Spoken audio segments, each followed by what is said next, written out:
In lifted spirits he looked up, his gratitude he extended, to the rescue capsules he would rush.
His eyes widened with excitement as he snatched the final piece. Without dismissively, he waved his hand. This work was delicate, and distractions were a hindrance.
Ominously silent, the workshop laid perfectly still, the cracking of the embers the only sign of life. Ominously silent, the workshop laid perfectly still, the cracking of the embers the only sign of life.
The mystical door delved in her mind.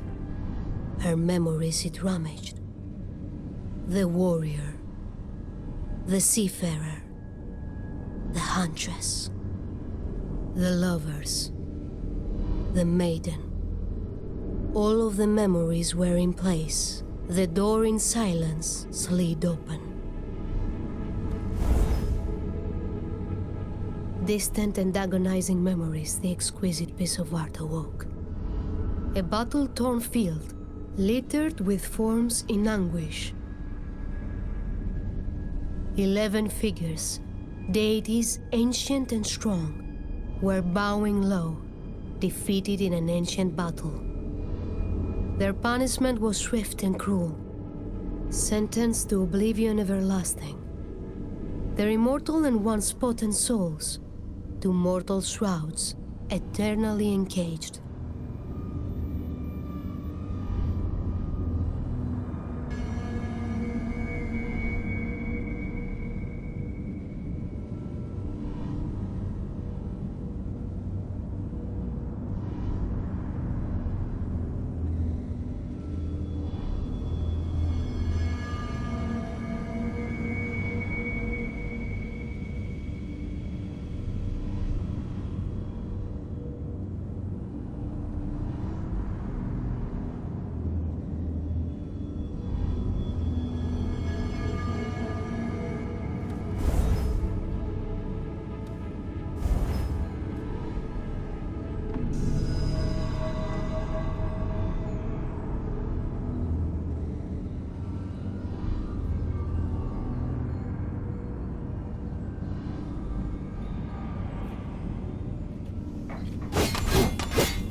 The time of the Olympians was long past, in screeching voices Aether necks declared.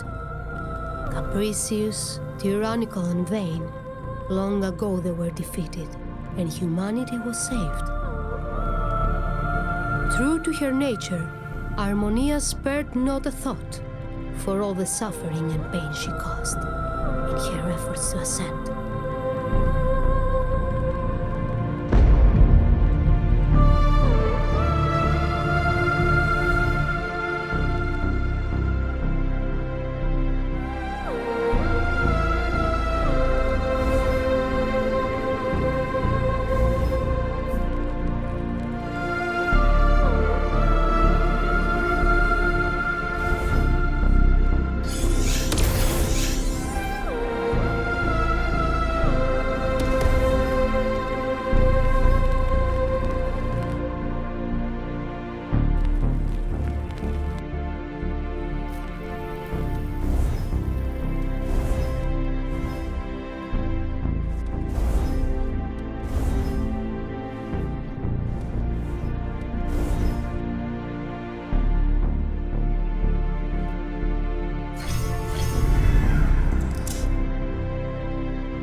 Nervously he paced in the dimly lit room, and as she approached, in shame he hung his head.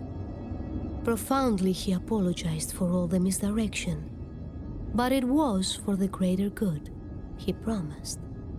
With the necklace whole, Harmonia could now save them all.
An ominous feeling washed over her.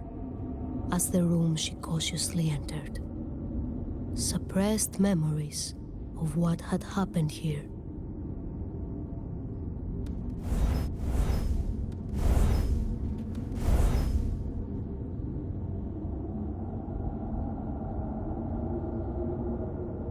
Decisively, down the stairs she climbed.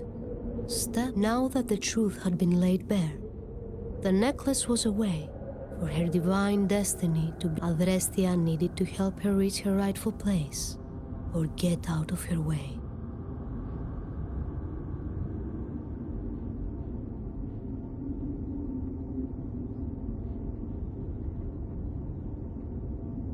As the jewelry clasps shut, a horrid revelation. This was not meant to help Harmonia ascend. It was a potent prison. Atromitos was for a moment freed as Nocturne converged into the necklace. The opposite was true for Adrestia, who now could clearly see the dark, forgotten, and memoryless place that wheeled her back within it. Atromitos returned to its native realm. A moment was all that was needed. The few survivors of the monumental tragedy were safe and sound at last. A moment later, the ship was engulfed in an intensely bright flash. The hull was torn apart all over. Harmonia's body was wholly consumed by forces not of this world. Her memories, a carefully laid out plan, in but a moment unraveled. Adrestia's love had only the inevitable delayed by shattering the necklace. And she was likewise consumed by smoke, rubble, and flame. On the Atromitos, she also perished. Aether and Nyx, content and soothed, their universe had been spared. And at the center of it all, a bitter and vengeful creature. A lover scorned and thus betrayed, in turn deceived his kin. His wounds so grave he spared no thought to what he had agreed to. For millennia he reveled in the notion that only he remembered. He watched them wear their mortal skins like everlasting prisons, without the memory of who they were, nor any hope of salvation. But in some cruel play of the fates, after eons of reincarnations, he found himself aboard the ship with everything he hated. His heart's desire, his deceiving brother, and worst of all, the fruit of their infidelity, his own betrayal salting his wounds, because only he remembered.